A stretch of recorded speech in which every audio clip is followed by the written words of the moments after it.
میں ہمیں اور آپ کو انسان بنایا اور اشرف المخلوقات بنایا، مسلمان بنایا، اس بات پر رب کا جتنا بھی شکریہ ہم ادا کریں وہ کم۔ بے شبہ درود نبی کریم علیہ الصلوۃ والتسلیم اور آپ کے تمام آل و اصحاب پر، جن کے ذریعے سے یہ دین اسلام ہم اور آپ کو پہنچا۔ سامعین، آپ کو تاریخ کا علم نہیں کہ ہمارے اسلاف نے، صحابہ و تابعین و تبع تابعین نے اس دین کی راہ میں کتنی قربانیاں پیش کی ہیں اور کس جد و جہد کے بعد یہ دین آپ تک پہنچا۔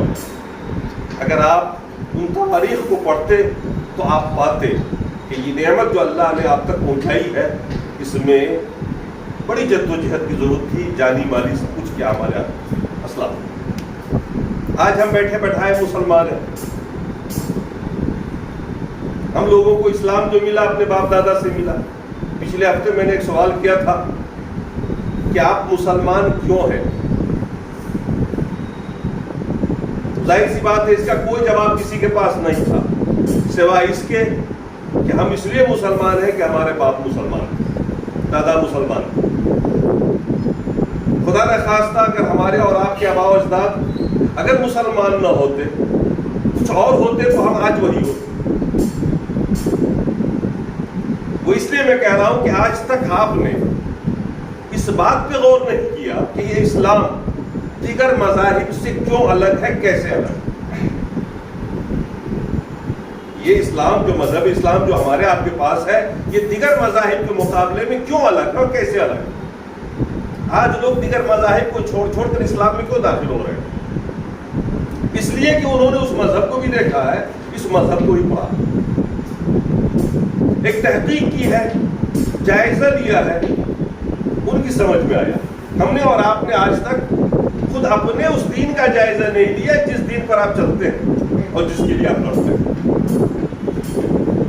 اسلام کا بیس کیا ہے اور غیر مذاہب کا بیس کیا ہے، یہ آج تک آپ جان نہیں سکتے۔ ماشاءاللہ جذباتی ہیں، حصول جنت کی خاطر آپ نماز بھی پڑھ رہے ہیں، روزے بھی رکھ رہے ہیں، کثرت سے عبادت بھی کر رہے ہیں، اخراجات بھی آپ کر رہے ہیں، لیکن آپ کو اب تک یہ بیس پتہ نہیں ہے کہ یہ اسلام جس کی وجہ سے آپ مسلمان ہیں، یہ دیگر مذاہب سے الگ ہے۔ تو آج کے اس مختصر خطبے میں، جیسا کہ میں نے پچھلے ہفتے وعدہ کیا تھا کہ آپ کو میں بتاؤں کہ اسلام میں وہ کیا چیز ہے جو دیگر مذاہب میں نہیں۔ میں ان جزیات یا ان مسائل کو نہیں دکھانا چاہتا جس میں بہت زیادہ فرق ہوتا ہے، میں صرف اس بیس کو دکھانا چاہتا ہوں جو اسلام کے اندر ہے اور جس کے خلاف ساری دنیا ہے۔ قرآن میں اللہ نے فرمایا وَمَا خَلَقْتُ الْجِنَّ وَالْإِنسَ إِلَّا لِيَعْبُدُونِ، ہم نے انسان اور جنات کو عبادت کے لیے پیدا کیا۔ ایک دوسرے کا اللہ نے فرمایا وَلَقَدْ بَعَثْنَا، اور ہم نے رسولوں کو ہر قوم کی طرف بھیجا۔ اس سے پہلے جتنی بھی قومیں تھیں، ہر قوم میں ہم نے ایک رسول کو بھیجا۔ وَلَقَدْ بَعَثْنَا فِي كُلِّ أُمَّةٍ رَسُولًا، ہر امت میں ایک رسول کو ہم نے بھیجا۔ اور کیا کہہ کے بھیجا؟ کس چیز کے لیے بھیجا؟ أَنْ يَعْبُدُوا اللَّهَ، کہ وہ صرف اللہ کی ہی عبادت کرے، وَاجْتَنِبُوا الطَّاغُوتَ، اور شیطان کی عبادت سے بچیں۔ دو کام کرنا تھا ہر نبی کو، ایک تو اپنی امت کو اللہ کی عبادت سے لگا دینا اور یہ سمجھا دینا کہ عبادت کے لائق صرف اللہ، دوسرا کوئی نہیں، اور شیطان کی عبادت سے بچنا۔ یہ دو کام اللہ تعالیٰ نے ہر نبی کو سپرد کیا۔ یہ بنیاد ہے اسلام کی کہ عبادت صرف اللہ کی۔ دیگر اقوام جو ہم سے الگ ہیں، چاہے وہ عیسائیت ہو، یہودیت ہو، اہل عمود ہو، بدھ مذہب، جتنے بھی مذاہب ہیں، ان کی بنیاد شرک پر ہے، اسلام کی بنیاد توحید پر ہے۔ یہ بیسک فرق ہے۔ ہم اہل توحید ہیں، وہ اہل شرک۔ اب توحید اور شرک کو اگر آپ نے سمجھ لیا تو آپ نے اسلام کو سمجھ لیا. توحید اور شرک اگر آپ کی سمجھ میں نہیں آیا تو پھر سمجھیے کہ آپ نام کے مسلمان ہیں اور یہ اسلام آپ کی نجات کے لیے کافی بھی نہیں. اب وہ چاہے جتنی بھی عبادت کر لے, جتنی بھی نمازیں پڑھ لے, وہ ساری کی ساری بات بیکار ہو جائے گی. عبادت ان چند ارکان کی ادائیگی کا نام نہیں جو ہم اور آپ کر رہے ہیں. اس جذبے کا نام ہے جس جذبے کے تحت وہ ارکان ادا کیا جاتا ہے. اس عقیدے کے نام ہے عبادت جس عقیدے کے ساتھ کیا جا رہا ہے. ورنہ عبادتیں اور بھی لوگ کر رہے ہیں دنیا کے اندر, ہم ہی نہیں کر رہے ہیں. آپ غیر مسلموں کو دیکھ لیجیے, وہ آپ سے اور ہم سے کہیں زیادہ, ہم سے اور آپ سے کہیں زیادہ وہ ریاضتیں کرتے ہیں. میں نے اہل عروج میں دیکھا ہے کہ ان کے جو بابا لوگ ہوتے ہیں وہ کپڑے تک نہیں پہنتے, جاڑے میں لحاف تک نہیں اوڑھتے, ببوت ملتے ہیں, تالاب میں صبح سویرے نہاتے ہیں ٹھنڈے پانی میں, اور وہ سب سے پوچھے گا اللہ کو راضی کرنے کے لیے وہ بھی کرتے ہیں. آپ بھی نماز پڑھنے آتے ہیں, اگر عبادت کرنے سے آدمی چلا جائے گا جنت میں تو آپ بھی سنگھرش کر رہے ہو اپنے طریقے پر, وہ بھی کر رہا ہے اپنے طریقے پر, ساری قومیں کر رہی ہیں. دراصل یہ عبادت کی بنیاد پر فرق نہیں ہے, عبادت توحید کی بنیاد پر ہے. اللہ نے فرمایا وَمَا خَلَقْتُ الْجِنَّ وَالْإِنسَ إِلَّا لِيَعْبُدُونَ, انسان اور جنات کو ہم نے اس لیے پیدا کیا تاکہ وہ توحید کے ساتھ عبادت کریں. یعبدون کا مطلب ہے یوحدون, عقیدہ توحید کے ساتھ, اس اللہ کو ایک مان کر اس رب کی عبادت. اب ہمیں سمجھانا ہے انہی دو چیزوں کو, تین چیزوں کو, کہ توحید کی تین قسمیں ہیں. توحید کا مطلب ہے وحد یوحد, توحید باب تفریق سے آیا ہے ایک ماننا رب کو.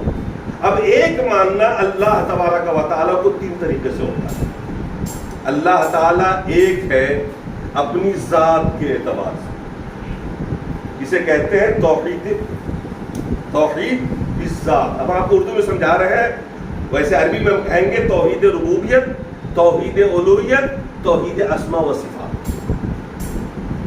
ان تین چیزوں کو آپ نے جس دن سمجھ لیا تو آپ نے اسلام کو سمجھ لیا.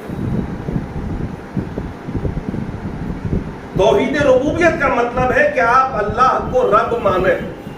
رب صرف اللہ ہے.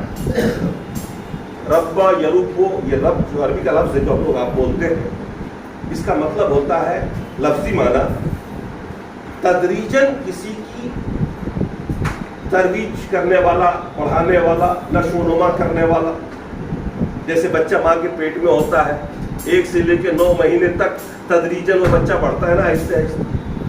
یا ہم اور آپ پیدا ہونے کے بعد پھر تدریجاً بڑھتے ہیں, ایک بیگ بوڑھے تو نہیں ہو گیا آپ, ایک بیگ ایک دن میں جوان تو نہیں ہو گیا آپ. رب صرف اللہ ہے, اور رب کے اندر تین چیزیں آتی ہیں کہ خالق بھی وہی ہے, اس کے علاوہ دوسرا کوئی خالق نہیں ہے. دنیا میں خالق صرف وہی ہے, اسی نے پیدا کیا ہر چیز کو. یہ عقیدہ رکھنا ہے. آپ کو اور ساری مخلوق کو پیدا کرنے والا صرف ایک رب, دوسرا کوئی نہیں, نہ کسی کے پاس یہ صلاحیت ہے.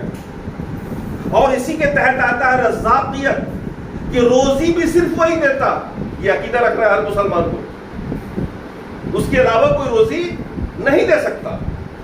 اور تیسری چیز آتی ہے توحید ربوبیت کے اندر تدبیر. اس پوری کائنات کو جو چلا رہا ہے وہ رب ہی چلا رہا. مدبر کائنات وہی ہے, اس کائنات کا منتظم وہی ہے, انتظام وہی کرتا, وہی بارش برساتا ہے, اسی بارش سے پھل اگاتا ہے, اناج اگاتا ہے, جس کو ہم اور آپ کھاتے ہیں. اس میں شرکت نہیں ہونی چاہیے. اور آپ دیکھ لیجئے اسلام کے علاوہ, مسلمان کے علاوہ دیگر مذاہب کے جو لوگ ہیں, ان کے یہاں اکال پڑتا ہے تو بارش کسی اور سے مانگتے ہیں, دولت کسی اور سے مانگ لیتے ہیں. ان کے الگ الگ معبود ہیں جن کی وہ عبادتیں کرتے ہیں. آپ چاہے عیسائیت میں جائیے, یہودیت میں جائیے, ہندو تو آپ نے اپنے سامنے دیکھا ہوا ہے, ہمیں یہ عقیدہ دیا گیا کہ ہم توحید ربوبیت کا عقیدہ اختیار کریں کہ رب صرف ایک ہے، اور جو رب ہوگا وہی خالق بھی ہوگا، وہی رازق بھی ہوگا، اور وہی مدبر بھی ہوگا۔ آپ کے گھر میں، ہمارے گھر میں جب بچہ پیدا ہوتا ہے تو آپ ہی اس کی روزی کے لیے بھاگ دوڑ کرتے ہیں، آپ ہی اس کا سارا انتظام کرتے ہیں۔ یہ تو ایک دنیا کی مثال ہے۔ وہ اللہ جو رب ہے ساری کائنات کا، جس کے علاوہ دوسرا کوئی رب نہیں ہے، جس کے علاوہ دوسرا کوئی خالق نہیں، دوسرا کوئی روزی دینے والا نہیں، اور دوسرا کوئی تدبیر کرنے والا نہیں، یہ عقیدہ رکھنا، یہ کہلاتا ہے توحید ربوبیت۔ اب دوسری قسم آئیے توحید اسماء و صفات، یعنی اللہ تعالیٰ نے اپنے جتنے بھی نام گنائے ہیں قرآن میں، یا اللہ کے رسول نے حدیث میں اللہ کے جتنے نام گنائے، جو عام طور سے مشہور ہے نا کہ اللہ کے 99 صفات ہیں، رحمان ہے، رحیم ہے، غفور ہے، غفار ہے، ستار ہے، خالق ہے، علیم ہے، خبیر ہے۔ یہ جتنی بھی صفتیں ہیں اللہ تبارک و تعالیٰ کی، اللہ کے ساتھ خاص ہے، اور ان صفت میں کوئی شریک نہیں رکھتا۔ اللہ خبیر ہے، خبیر کا مطلب ہوتا ہے سب سے زیادہ خبر رکھنے والا پوری کائنات۔ کیا اللہ کے علاوہ دوسرا کوئی ہے؟ آپ کے عقیدے میں، آپ کی سمجھ کے مطابق کیا کوئی دوسرا بھی خبیر ہے اس دنیا کے اندر جو اللہ سے زیادہ یا اللہ کے برابر خبر رکھتا ہو؟ نہیں۔ وہ تو مٹی کے اندر کون سا کیڑا ہے، اب اس کو کس وقت روزی پہنچانا ہے، کیا پہنچانا ہے، یہ صرف اللہ جانتا ہے، اللہ کے علاوہ کوئی نہیں جانتا۔ یہ عقیدہ رکھنا۔ اللہ غفار ہے، ستار ہے، رازق ہے، خالق ہے، یہ صفات جو آپ پڑھتے ہیں نا قرآن کے اندر جب پڑھتے ہیں، وَهُوَ عَلِيمٌ خبیر، وَهُوَ عَلِيمٌ، وَهُوَ غَفُورٌ رَحِيمٌ، یہ سب اللہ کی صفتیں ہیں، اور ان تمام صفات میں اللہ ایک ہے، اکیلا ہے، دوسرا کوئی شریک نہیں۔ یہ کہلاتا ہے توحید اسماء و صفات۔ میں یہ سب بتا رہا ہوں اس لیے کہ دیگر جو فرقے ہیں خود مسلمانوں کے، انہوں نے توحید اسماء و صفات میں بھی شرک کیا ہے، اور توحید ربوبیت میں شرک کیا ہے، اور پھر بھی وہ مسلمان ہیں۔ لوگ سمجھتے نہیں اس چیز کو۔ اور تیسری قسم آتی ہے توحید الوہیت کی۔ توحید الوہیت یاد رکھ لیجیے آپ، یہ بڑی زبردست بات ہے۔ عبادت کے لائق صرف اللہ۔ اللہ نے قرآن میں فرمایا وَمَا خَلَقْتُ الْجِنَّ وَالْإِنسَ إِلَّا لِيَعْبُدُونِ، انسان اور جنات کو ہم نے صرف اپنی ہی عبادت کے لیے پیدا کیا، یعنی عبادت اللہ کے ساتھ خاص۔ میں ابھی عبادت کو بتاؤں گا آپ کو، تو آپ کو پتہ چلے گا کہ دھوکے میں، غلطی میں کہاں کہاں آپ بہک جاتے ہیں۔ پہلے آپ کو سمجھ لیجیے۔ توحید عبادت کہتے ہیں اسی کو اردو میں، توحید الوہیت کہتے ہیں اسی کو عربی میں۔ توحید الوہیت کیا چیز؟ اللہ تعالیٰ نے جتنے نبیوں کو بھیجا وہ اسی کام کے لیے بھیجا تھا کہ توحید الوہیت سکھائے لوگوں کو۔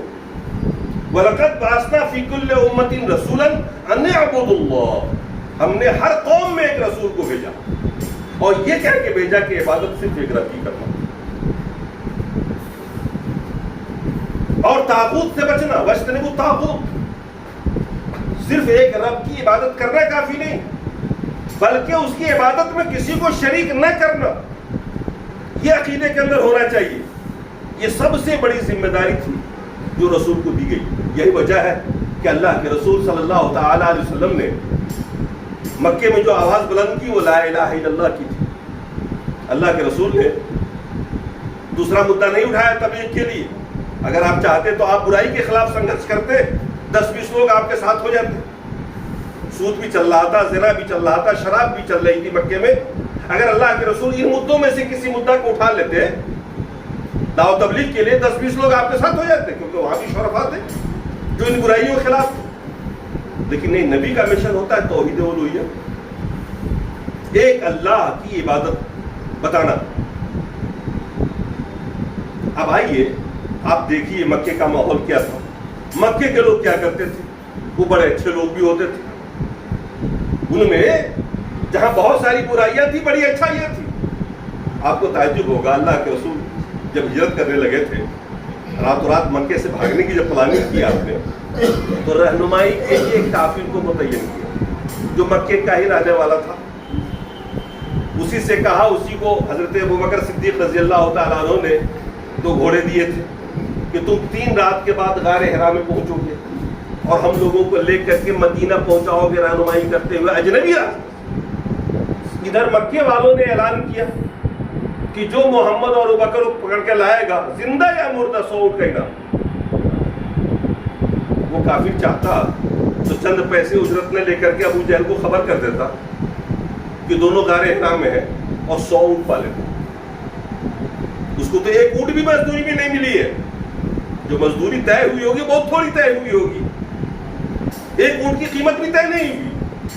لیکن اچھائی کتنی تھی کہ وعدے کا کتنا پاس اور لحاظ تھا کہ کافر ہونے کے باوجود بھی ابو جہل کی بات نہیں مانی، اس اعلان کو نہیں مانا، لالچ کو نہیں تسلیم کیا اور وفا کیا اس نے۔ کتنا اعتماد تھا، زبان کتنے پکے تھے وہ لوگ، جو کہہ دیا وہ کر دیا۔ یہ خوبی ہے نا، آج ہمارے آپ کے پاس یہ خوبی ہے، منٹوں میں مکر جاتے ہیں، مومن ہو کے وعدہ کر کے مکر جاتے ہیں۔ اور بہت ساری خوبیاں تھیں ان کے اندر، لیکن سب سے بڑی برائی تھی شرک۔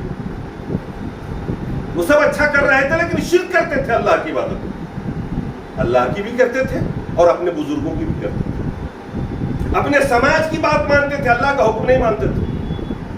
تو اللہ نے حکم دیا رسول کو کہ تم توحید بتاؤ گے، یہ عبادت ایک اللہ کے ساتھ خاص کرنا۔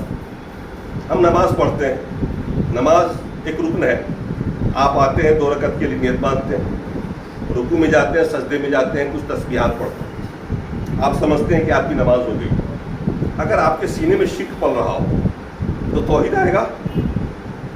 مان لیجئے کہ آدمی وہ ہے جو عقیدہ رکھتا ہے کہ اللہ عالم الغیب ہے، اللہ غیب کو جانتا ہے، ہم سب کا عقیدہ ہے، لیکن ساتھ میں وہ یہ بھی عقیدہ رکھتا ہے کہ رسول عالم الغیب، رسول بھی عالم الغیب ہے۔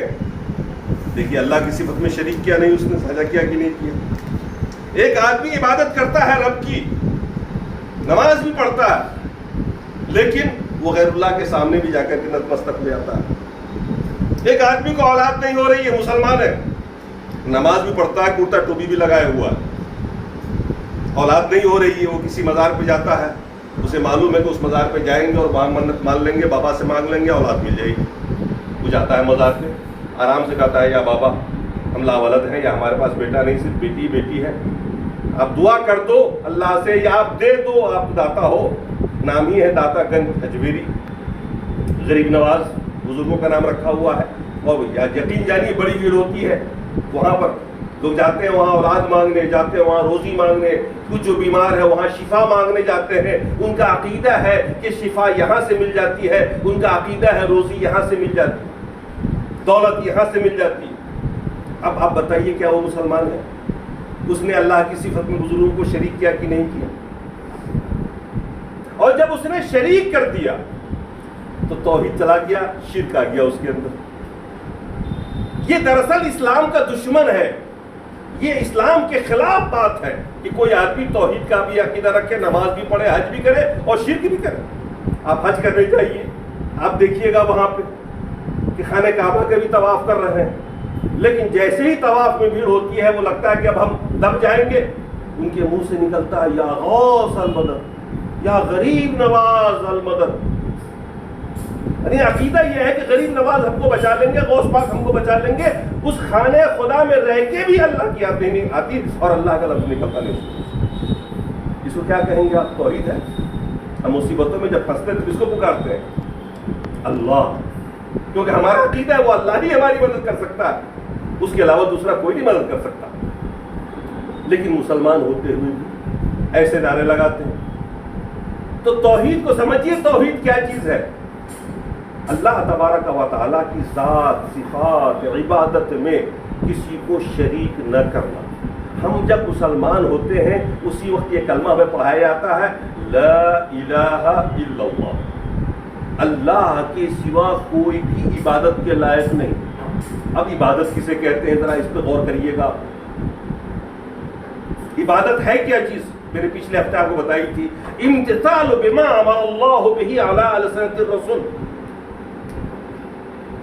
اللہ تبارک و تعالی کی باتوں کو ماننا اور ان باتوں کو ویسے ماننا جیسے اللہ نے حکم دیا ہے، اور شرط یہ ہے کہ وہ بات رسول کی زبان سے نکلی ہو۔